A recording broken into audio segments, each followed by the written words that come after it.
Bonjour à tous, nous poursuivons avec la troisième Mishnah du troisième Pérec de Masechet Megillah. La Mishnah nous parle toujours de la sainteté de la Kedusha d'une synagogue, Bet HaKnesset.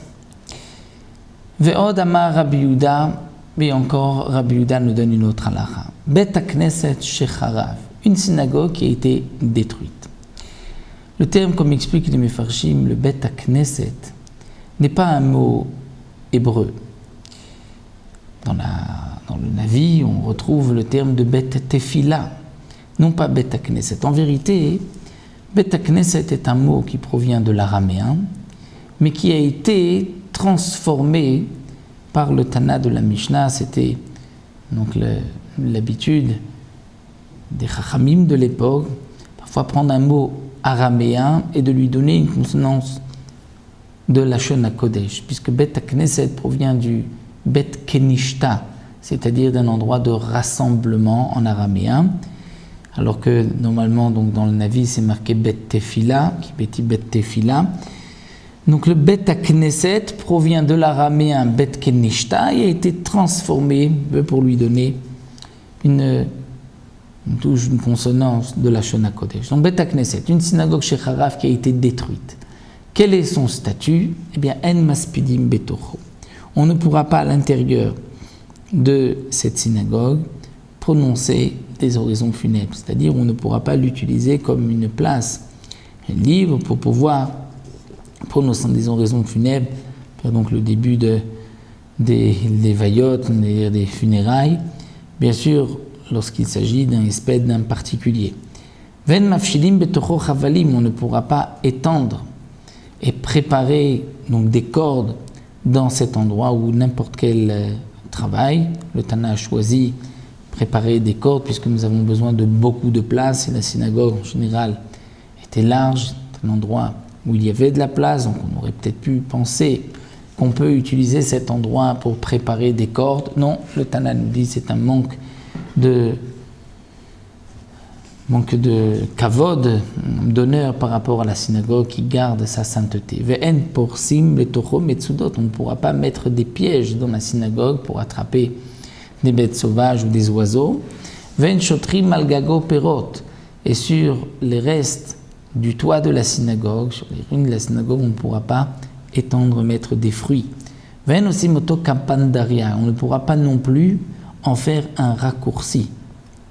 On ne pourra pas faire un raccourci dans cette synagogue, puisque c'est aussi lui manquer de respect. Chez Nehemar, et on va apporter une preuve du Passouk, où la synagogue, même une fois détruite, garde sa sainteté. C'est marqué « Vashimoti et mikdeshrem ». Le Passouk dit « Je rendrai désert vos endroits saints ». Donc mikdeshrem, ce sont vos endroits saints, vos synagogues. Shimotim, donc même une fois qu'elles sont désertes, qu'elles sont en ruine, on voit que le Passouk utilise toujours le terme de Mikdash, d'endroit saint. Donc Kedushatan afkshen shomemim, elles gardent leur Kedusha, même lorsqu'elles sont shomemim, lorsqu'il n'y a plus d'habitants, lorsqu'elle n'est plus utilisée, lorsqu'elle est en ruine, elles gardent quand même sa Kedusha. Comme explique le Tosfot Yom Tov, sinon le Passouk aurait dû dire Ve'et Mikdeshrem Hashomem, c'est-à-dire vos Mikdeshrem, vos endroits saints, je les rendrai déserts. Mais puisque c'est marqué le contraire, je rendrai déserts vos endroits saints, c'est-à-dire que même une fois déserts, ils gardent leur sainteté. Alubo Asavim, dans le cas où à l'endroit de cette synagogue, on poussait des herbes, Loïtloch, on ne devra pas les enlever, les détacher. Pourquoi? Mipne Agmat Nefesh.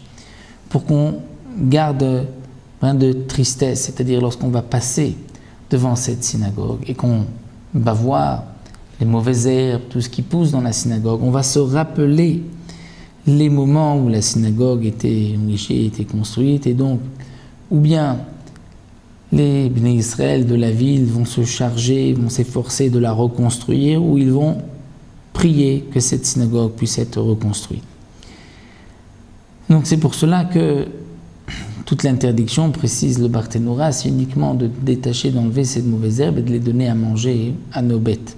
Mais de les enlever, de les laisser sur place, Là, c'est permis puisqu'il y a toujours cette matnefesh, cette tristesse.